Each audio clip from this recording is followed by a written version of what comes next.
What is going on, Harry? Hello. Dr. Pepper.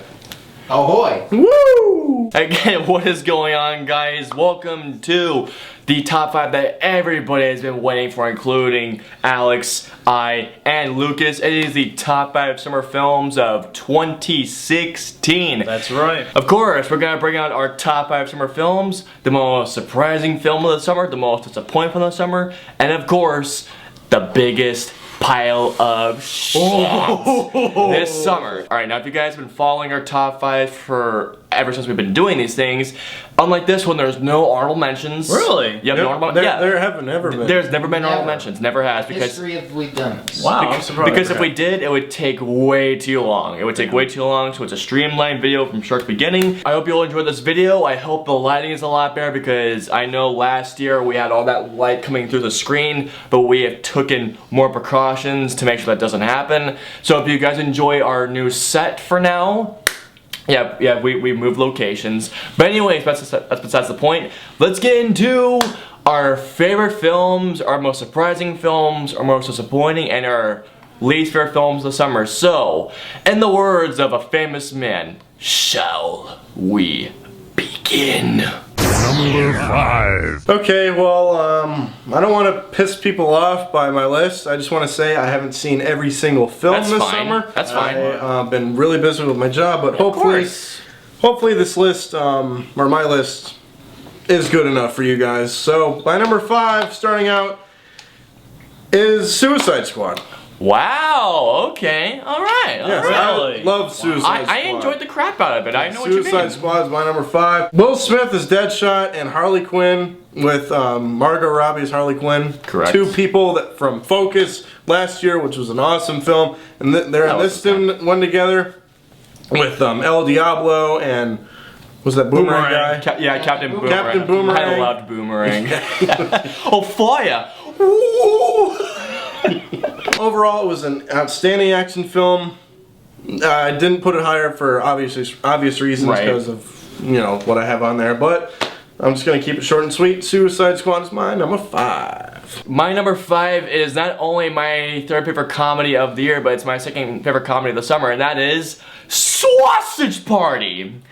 Sausage Party is the animated Seth Rogen film that follows food that talk and they cuss like sailors. All these food products in the supermarket dream about going to this place called The Great Beyond, where they think that the gods or humans treat them like the greatest thing, but when the few of them get out of there, they realize that they get killed on their way out. Eaten, all that stuff, grated, that scene. Grate the cheese. Get the lettuce. Children! Fucking children! Near the end, there's a particular part near the end of the film in which everybody, I mean everybody in our theater was howling with laughter. Seth Rogen, Nick Kroll, Jonah Hill, Michael Cera, Kristen Wiig, Danny McBride, who you're not a big fan of, but I thought he was hysterical in this movie. He was only in there for like 5 minutes. He wasn't that much. And it actually had some pretty good social commentary as well when it came to some certain things. But this movie set out to make me laugh, and it did just that with me. I laughed throughout the entire movie. Was it perfect? No, but I had fun with this movie, and that's what summer should be. It should be for fun movies, and I had an absolute blast with Sausage Party, and that is why it's my number 5, or cinco. It was tough figuring out my best films of summer 2016 because here's the thing, I'm gonna have an unpopular opinion here a little bit, but summer 2016 was kind of disappointing. No, I agree with that. Yeah. I agree. It has been. Oh. I agree. Last year, I thought I was gonna be unpopular. I was gonna be on one side. No, I agree. There's been a ton of films that are disappointing. Because it really hasn't been any fantastic. There's only been a few fantastic, phenomenal, Absolutely, I agree with films. that. This film is a remake. Made it to my list because I absolutely love this one creature in general, and that is Pete's Dragon. Wow. Okay. Pete's Dragon to me is definitely such a film that is extremely good. And it's I enjoyed warm, Pete's Dragon a lot. heartfelt, and the dragon itself is so adorable. It's like a giant dog, like Clifford. plus a dragon equals Peach. I would say he's all like toothless, but that's just me. He is a little bit like Toothless, but if you put, he has the dog mannerisms of a dog, which I can definitely understand. Absolutely. The acting is great too. You got Bryce Dallas Howard. The acting was pretty good in this movie, even though it's predictable at times. So you know what? Peach Dragon is definitely a film that's a really good remake of the original. Absolutely. It's very surprising. I think I would like it as much as I did. But here's the big trend for this year is book to film adaptations this year have been doing extremely well. That is true. Because you had BFG, which was really good, and you had Peach Dragon, which is awesome. So Absolutely. that is why Peach Dragon is my number 5. Number 4. My favorite Pixar film got a sequel. That's right. Number 4 for me is Finding Dory. This almost made my top 5, but Sasha's probably replaced it. It was my consideration. Damn it. Dory goes to find her parents. Correct. And they're in like some sort of aquarium. San Diego. And they... Isn't San Diego? Yeah. I think so. San Diego? Somewhere. Somewhere in the United States. Somewhere. And they have to find them throughout this aquarium where they gotta... where Nemo and... there's one specific scene where Nemo and... Oh, yeah, yes, I know the seals, right? The seals. No, the seals, and then where they're in the thing with the kids where they're... the field tank. Let me touch them! No, there was a part near the end where it involved a truck flying. Oh, that was great. That was my that was favorite. hilarious. That was Hank drives the amazing. truck. That was a great scene. Hank in particular was a great character. Loved Hank. Finding Dory was an absolutely beautiful film. It was amazing.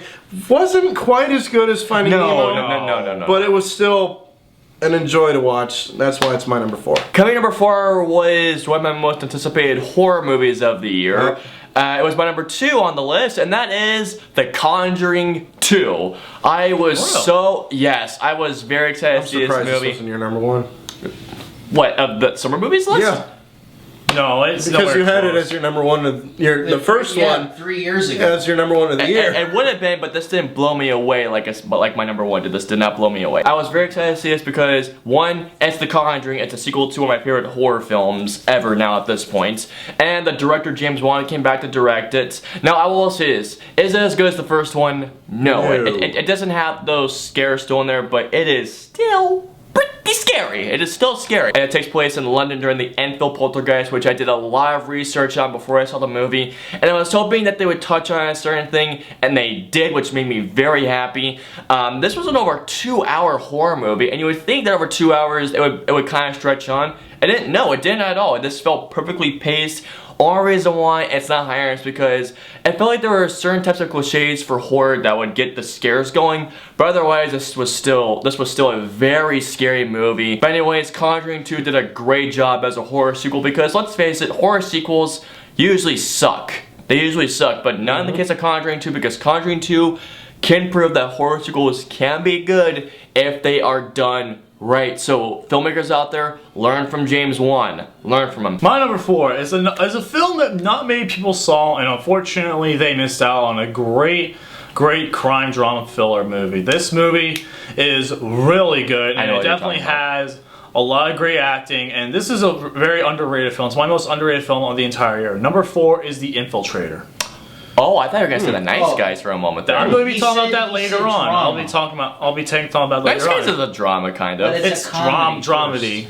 Right. Nice Guys is a dramedy. Well, This is just a Infiltrator. plan. Okay, Infiltrator. Infiltrator, I saw this in the screen, and it's some of the best acting of the year. You have John Leguizamo I know Bryan and Bryan Cranston's in it, Cranston, who absolutely go. And then you also have Diane Kruger, who's very underrated in this movie. The Infiltrator is a film, unfortunately, many people did not see. And I'm very, very disappointed in that. And it did not get the praise it deserves. This was the second best acting performance of the year, other than John Goodman. But anyway, so that's why I'm going to say that The Infiltrator is my number 4. Okay, Austin's probably gonna kill me that this isn't higher on my list, but it doesn't matter because it's a matter of personal opinion. This film was absolutely hilarious. I absolutely love this film. It's one of my favorite films of the year so far. Summer movie-wise, I don't know, but still, it's one of the best films of the year. My number 3 is The Nice Guys. Oh, that's fine. That's my number 3 as well. Mine as well. Wow, all 3 of us. Oh.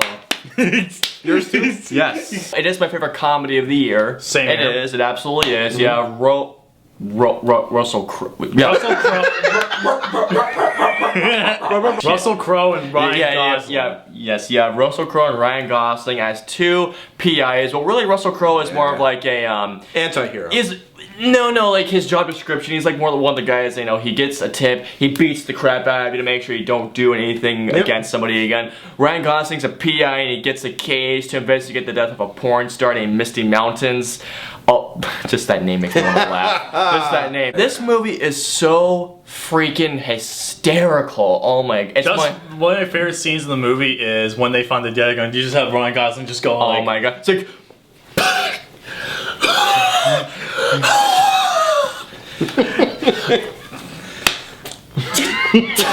Angry Rice, who plays as Ryan Gosling's little kid, she is the breakthrough. She killed it. Oh yeah, she's such a breakthrough star in this movie. Absolutely, I loved it. The comedic duo of Ryan Gosling and Russell Crowe is absolutely one of the best duos this year in film. Pretty much the best tandem in films. This movie, unfortunately, made less than some absolutely horrible movies, including Angry Birds. I enjoyed Angry Birds. I'm sorry, I hated that movie. No, I agree. I was really upset that such a great film like this, an original film, by the way, did not make the money. I mean, it made $10 million over its budget, but here's the thing though, in order to break even, you have to at least make 3 to 4 times your budget actually. Yeah, it's things have changed. It's double. I thought it was 3 to 4 times. That's what I learned in my film class. I guess my professor's wrong. The cinematography is gorgeous in this movie. How they set 1970s Los Angeles. Yeah, the 70s. I was just gonna say that. 70s Los Angeles. In the 70s, like the wardrobe. I think that's gonna be best costume design. I don't know if it'll make it that way, but one thing I'd love to see, if something not gonna happen, best original screenplay. Yes. I would love to see that, but it's probably not gonna happen. But if it does happen, I will cry with joy because this movie deserves all the recognition it gets. Absolutely. And guys, 100%. it comes out on Blu-ray very soon. Buy this movie on Blu-ray. Buy it on Blu-ray. Please. Buy it on Blu-ray. What if I don't have Buy it on Blu-ray. Number 2. All right, time to whip it out. Oh Christ. Well, it's a party, right? Yes. It's a sausage party. Come on. Wrong thing. It's a sausage party. Sausage party. Absolutely awesome film. I didn't expect this to be good. The opening song. Oh my god. Good morning. That's Trey Parker and Matt Stone stuff right there. That's their material right there. And then with it, we just want to fuck. Or whatever the hell that song was. They hate juice. Oh my god. Of course, the end scene. Oh yeah, we can't give anything away. Can't give away, but I will say this: it's either gonna leave you in stitches from laughing so hard, or offended as hell, or you're gonna leave the theater because we actually saw a few people leave the theater during that scene. Yeah, we saw a couple of them. Yeah, we saw a couple of people leaving the theater, and I can see why because it's offensive. It is. It's hilarious. Oh, it's hilarious too. Absolutely. So yeah, that's my number 2. All right, so my number 2 is my favorite animated film of the year, Kubo and the Two Strings. Kubo and the Two Strings was a movie that I was so looking forward to, even though, as I said in my review, I said Zootopia more, but here's the thing.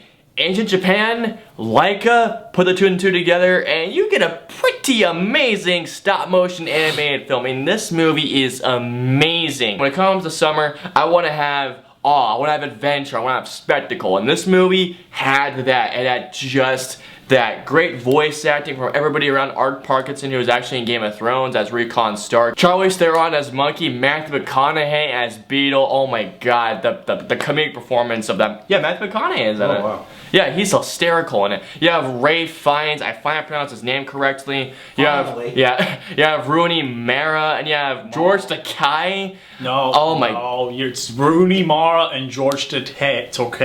Oh my god! Even you screwed it up. George Takei. George Takei. No! It's from Laika Studios, who's developed amazing films like Paranorman and Coraline. Coraline is an amazing stop-motion film. Oh my god. Coraline's amazing. I actually love it more than Paranorman personally, but Never saw it. No, I agree with you. It's definitely better. But for me, Kubo, actually, I liked it more than Coraline, to be honest. Wow. Same here. I liked it more. The best way to describe this film is it's as if Hayao Miyazaki had his hand in this movie, and You know, if anyone knows me, I love Hayao Miyazaki. He's my favorite animation director of all time. Childlike wonder. And yes, it is dark like a Hayao Miyazaki movie is. But yes, this was everything I wanted to be, but not to my number one. And that's why Kubo and the Two Strings is my number 2. After I saw my number 1, this unfortunately is now my second favorite film of the year. It is such fan service in this movie. It makes anybody want to be a fan of this series, and it's much better. It proves why Marvel is much better than DC in any single way possible. Number 2 is Captain America: Civil War. Yeah, I absolutely loved Civil War. I adored it. I think it's. I already know it's gonna be your guys' book number 1. I think I have a very good. Captain America: Civil War is absolutely one of the best films. You have great acting. You have Captain America, Iron Man come back once again. You also have joined by some newcomers, the Black Panther, the return of Spider-Man. Yeah! Hawkeye's in it, and you got Scarlet Witch. Everybody's in this. All the Marvel characters in this movie. Almost all of them, but yeah. It is such an amazing film to watch. It is a great story. It has a great villain, and it's just unbelievable everything that happens in this movie. The airport scene is worth seeing the movie. Oh, absolutely. It is worth seeing it no matter what, just for that airport scene because of how great that scene was. You also have Ant-Man returning, probably one of the funniest jokes in the entire movie in the airport scene. That was phenomenal. Anyway, though, Captain America: Civil War is just unbelievable. It is a movie you need to see right away. So that's why Captain America: The Civil War is my number 2. Number 1. Alright, now, Austin, I think we have the same number 1. Say it at the count of 3. If we get it right this time. 1, 2, 3. Captain America: Civil War. That works. Finally. Yes. Kubo and the Two Strings was an amazing film. It gave me everything I wanted. But Civil War. This is what I'll say about it. Civil War for me is like Inside Out last year, where I love Star Wars. It gave me everything I wanted, but this film just gave me even more than I wanted. This movie had a lot to live up to. This had to be at least 2 sequels. It was a sequel to Captain America: The Winter Soldier and the Avengers: Age of Ultron. Yes, building upon relationships, adding new characters. This movie almost had an impossible task to do. But my God, did this movie live up to every single expectation this movie had built upon it. It just went above and beyond. Oh, absolutely. Like Lucas said with his number 2, you have Spider-Man, the return of Spider-Man. You have Black Panther, who played with Chadwick Boseman, who killed it in his first Marvel movie. Oh my God, but yes, like Lucas mentioned, the airport scene. Yes. Wow. Where they were split right down the middle. It is the greatest all-star battle royale that has been seen so far in a comic movie ever. It's probably my favorite fight scene, one of my favorite fight scenes of all time. I love it that much. That's all great and all, but all I care about is December 16, 1991. Oh yeah, that's right, the villain. When I first watched it, I was like, the villain was okay, but upon a rewatch, I was like, you know what? Zemo is probably one of the best villains in the Marvel Cinematic Universe because he was a much different villain. He wasn't all about fighting them. He was all about tearing them apart. Psychological warfare. Yes, exactly. And he ultimately, if you think about it, he's the only villain to accomplish his mission. Yep. He's the only villain to have accomplished his mission, which I gotta give praise to that, seriously. Yep. Captain America: Civil War, absolutely amazing film. It's by far, yes, it is now my favorite film within the MCU, because this film did so many things. It trumped all expectations, and it exceeded those expectations. And then some. Yeah, and more. And then some and more, absolutely, yes. The Russo brothers have been by far the best directors to have happened to the MCU easily, and all I can say is this bring on Fanny War. I cannot fucking wait. Come on! And that is why Captain America: Civil War is Alex and I's number uno. Oh, twist the nipples! So my number 1 is something that builds upon a couple trends this year. There have been 3 main trends for me this year. Pokemon Go. DC Universe movies have been disappointing. Number 2, movie adaptations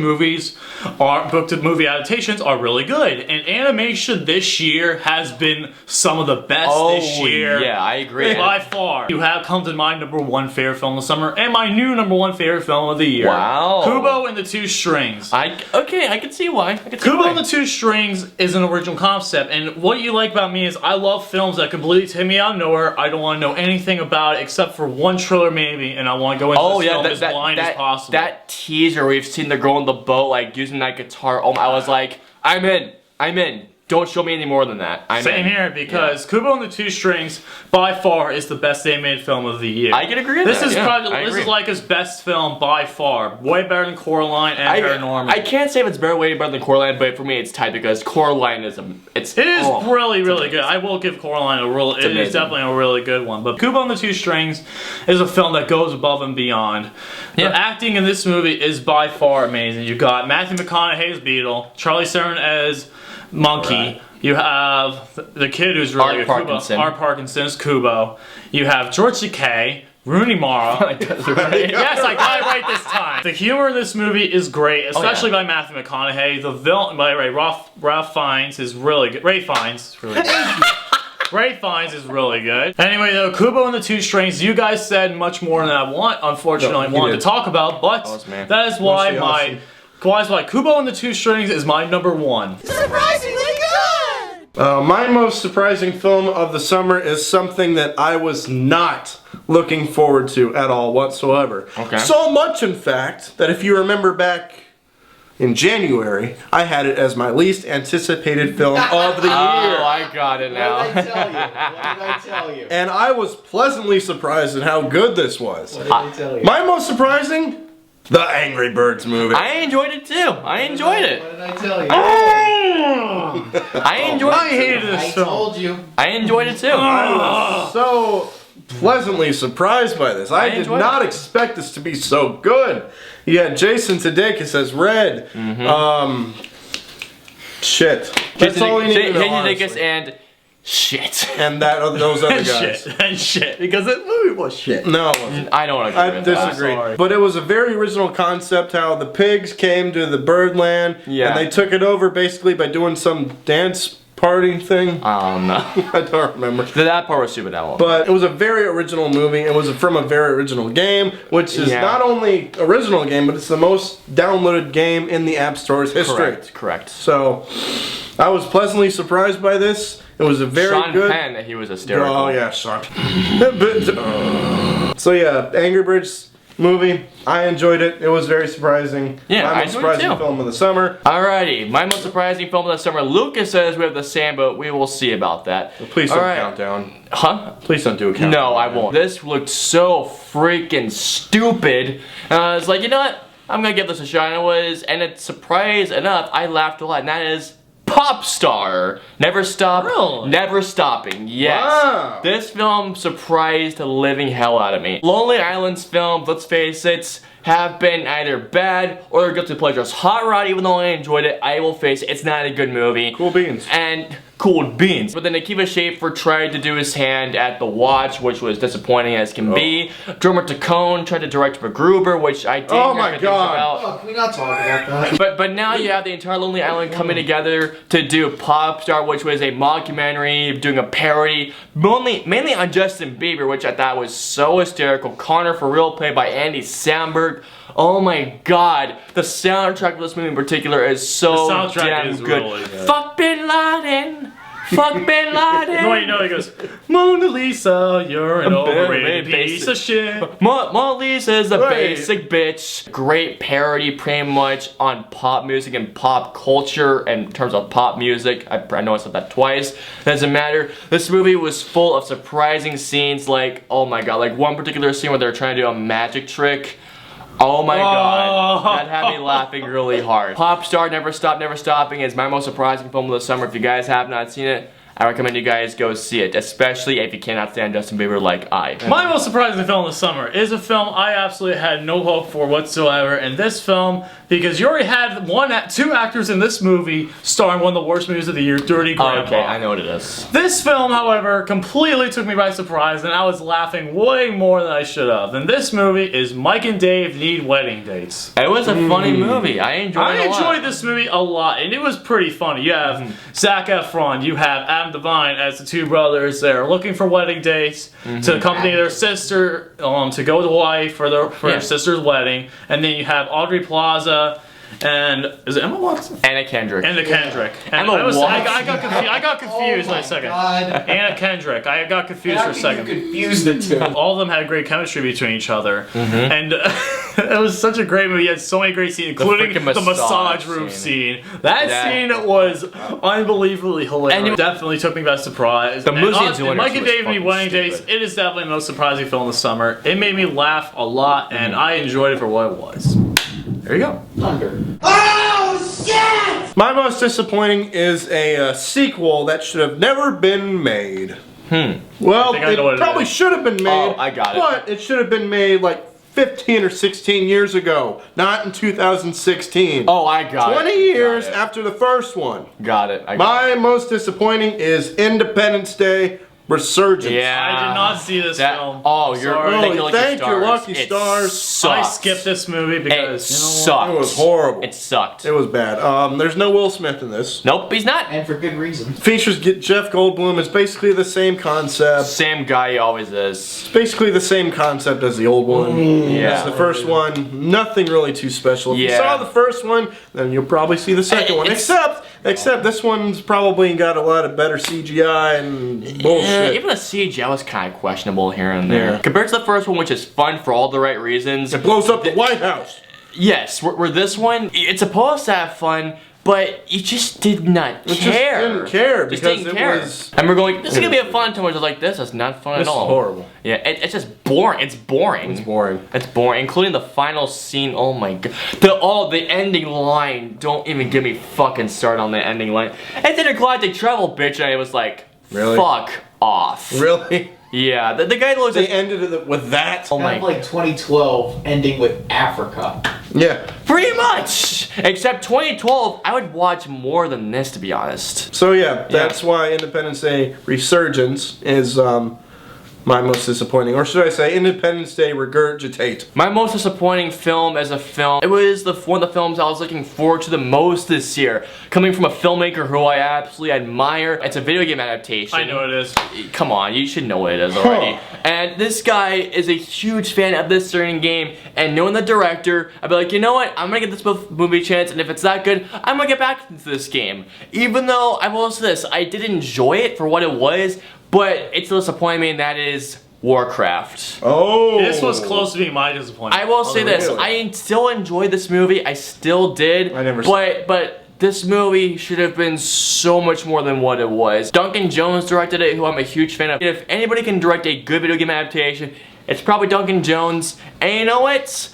It was good for the most part. When it got to the Horde, it was very well done, very well executed, but when it came to the Alliance, it was as if they didn't know where to go with the Alliance. Like, nowhere. And from what Lucas told me, and it makes sense, they cut up 40 minutes of the movie before it came out, and you can totally tell because there were some scenes where it transitions It out of jumps nowhere. horribly. The jump between Yes. transitions is horrible. Yes, like, it jumps horribly, and then when you get to the next scene, we're like, wait. You're missing information that's making me want to care for this character, but I'm not caring for him right now. The battle sequences are amazing to watch. They're a thrill to watch. The CGI is absolutely incredible. Even though it did disappoint me a lot, I would like to see where Duncan Jones could take a sequel if the studio does not interfere with the next one. I did enjoy it for what it was, even though there were some parts I was like, God dang, they could have done so much more of that. I wanted it to be that good, but unfortunately, it wasn't that great. It wasn't great. So that's why Warcraft is my most disappointing film of the summer. Alright, my most disappointing film of the summer. This one is one of my most anticipated films this year, and continuing the trend, like I've stated before, Batman vs. Superman, which was extremely disappointing. You had Batman the Killing Joke, which was extremely disappointing, and now you have Suicide Squad. Let me tell you about Suicide Squad, folks. Other than Harley Quinn, Deadshot, and Viola Davis, they're strong actors. The rest of the acting was complete and utter garbage. I'm sorry. The acting was garbage. I hated Captain Boomerang. Oh, really? He was, from what I was listening to the movie, watching the movie, he tried to sound like a rip-off version of Shane. No, That's his real accent. That's his real accent, dude. That's how he talks. Jai Courtney is Australian. That's his native accent. Hold on, wait, stop. He's Australian. He sounds a boomerang. How is he not supposed to sound Australian? He definitely did not sound Australian. What the fuck? Let me talk to you guys about the Enchantress, though. Yeah, she I will is agree. one of the worst villains I have ever seen. I will agree that she in was film. horrible. I will agree with The that. Guardians of the Galaxy villain is much better. I will agree to that. I can agree. Because I'm sorry, dude. I'm sorry. The Enchantress was horrible. She was so I will agree. dumb. Enchantress was doing this the entire time. Oh, and let me get you about the worst character in the entire movie. The Joker. I love the Joker. I hated this Joker. I I'm enjoyed the sorry. I'm sorry. I hated this Joker. I enjoyed Joker a lot. I hated him. I'm sorry. No, the reason why he was trying to act like the Jack Nicholson Joker he did use the inspiration for the Golden Age of Comics Joker. That's the inspiration he used for the Joker, though. That's made it Jack Nicholson. Not Jack Nicholson's Joker, but that's what he did. Jack Nicholson. Jack Nicholson. And the ending was bad, and the mid-credit scene. Don't even get me started. I like the mid credits. I'm sorry, I didn't like it. It's stupid. That's Or why Wonder Woman, for that matter. Suicide Squad is my most disappointing film this summer. Guys, I know you've been waiting for this, and so have we, and I know so has our cameraman Joe behind the camera. Anyways, it is time for... It is time for the shit stains of the summer movie season of 2016. Anyways, since Alex has been going first for all these, we will go with Mr. Lucas. I had three choices. I had Ice Age Collision Course, Meet the Blacks, and this movie. Oh, I know what it is. This movie completely ruined the original in every shape and way. The characters in this movie are beyond horrible except for one. And by God, so many people have hated this movie, and it deserves the hate because thank God it is not getting a sequel. Thank God. I am so happy this is not getting a sequel. I could not stand this movie one bit, and many people I know can't stand it either. My biggest shit stain of the summer is Ghostbusters 2016. I enjoyed it for what it was. I'm sorry. Now, hold on a minute. I gotta ask you a couple questions. Did you walk into this movie with an open mind? Yes, I tried to. I tried to enjoy it for what it was. Okay. Now, did this kill your childhood? Nearly. Almost. Pretty much. Okay, shut up right there. Shut up right there. Your childhood is still there with the original. It's still there. So that bullshit excuse is right out the window. So, no. Only two things I can give this movie credit for that were good is Leslie Jones. She was the best Ghostbusters by And far. how dare you, damn internet trolls. For me, it was Kate McKinnon. I loved her the most. Damn internet trolls. Yeah, seriously, screw you people. Yeah, I don't... For making Why? Why? Seriously? Just because she's a woman in a Ghostbusters movie? Like, come on. She was the best part in the entire movie. Yeah. And two cameos. Villain in this movie is complete and utter garbage. He is one of the worst villains I've seen. I agree. He is not a Ghostbusters villain. He was very he was just very forgettable. He's a Silver Age cartoon villain. I can't wait to hear what he has to say about the Platinum Age. There's no Platinum Age. Chris Hemsworth is by far the worst. Oh, I character in this entire loved movie. Hemsworth. I hated him. He is so stupid. Wait, hold on. What's this? Oh, this kept on getting dirty, so I just removed the glass. Then when he gets out of there, goes, I'm gonna go get a sandwich. People had expectations for it, and I tried giving a No one had expectations for Ghostbusters. There are some people that actually were surprised by it. Logic. Thank God this movie's completely out of my head. I'm never gonna see it again. That's why it's the biggest shit stain of the summer. I was never a fan of this trilogy. Now it's gonna become a franchise. I don't know why. Was not a fan of the first one. I was at first, but on a product rewatch, I hated it. I hated the second one even more. The third one, I loathe seeing. In this one, oh my freaking God, they might as well be a cartoon now at this point. It is The Purge election year. Really? Knew it. I fucking knew it. hate. Okay, Lucas, you can stop being a smartass now. Third law of the dump. I will give it this credit. I wanted it to be a survival thriller, and it was that, but it was the worst freaking way they could do it. Frank Grillo and Elizabeth Mitchell are the only saving graces of this movie, but everything else, my God, the dialogue. Oh my God. This one character. Tonight is a survival of the fucking fittest. Who is the fittest? I am. Only for 5 seconds. Doesn't matter, it made me laugh hysterically. Oh my God, an hour of this movie is dedicated to this girl who wants a fucking candy bar. This girl is like, I got a sweet tooth tonight, and I'm gonna get my candy bar. I want my candy bar, you motherfucker! You cocksucking rapist! I was like, stop it! I know I did this already, but I have to do it again. this girl was about to get killed, and this guy was like, stab him again. That was the dumbest fucking. But that's hilarious. But yeah, I mean, He acted exactly like that. Exactly like that. This is one of those movies that I think you can watch if you're drunk as shit or high as can be and just having a good time watching the movie. But if you're sober, hell no. They still make stupid decisions in this movie. I was able to tell when so many things were coming. The villain was skinheads. A typical skinhead villain that was just there to go like, okay, I'm sent here to kill this person, have no personality whatsoever, but okay, I'll still do this anyway. They set up for a sequel. Another sequel. So, Yeah, they can't end it like that. Because they gotta do don't Purge stop. Resurrect. Because you know what they're gonna do? The Purge Resurrection. That if they actually do that, I'll be like, he was joking! Yeah, Purge election year. No. I saw this after work one night a couple weeks ago. I had a pretty bad day at work. Figured a movie would help it out. Not this one. I'm just gonna go cut right to the chase. It's not a good film. It's this year's Paul Blart Water. That's 2 for me. Oh shit. 9 Lives. Oh! I'm surprised you didn't put that on there. Oh, I didn't see it yet. This is from Barry Sonnenfeld, who has directed such comedy classics like Wild Wild West. So you got Kevin Spacey, Yeah. who is a father who has to get a present for his girl's 11th birthday party, and he chooses a freaking cat. It doesn't cat. make sense. It's 87 minutes. I was not laughing the entire time. I was in my seat, just like almost The thunder elevates your mood right now. exactly like that. It was just cringeworthy. I imagine. It was cringeworthy. I imagine. I was not having a good time. That was a horrible day. It was even more horrible since I saw this piece of shit. So that's my shit stand of the summer. Alrighty guys, so those are our top 5 films of the summer for 2016. Our most surprising film of the summer, our most disappointing film of the summer, and the shit stands of the summer. Guys, I hope you guys enjoyed the video. We had a lot of fun making the video.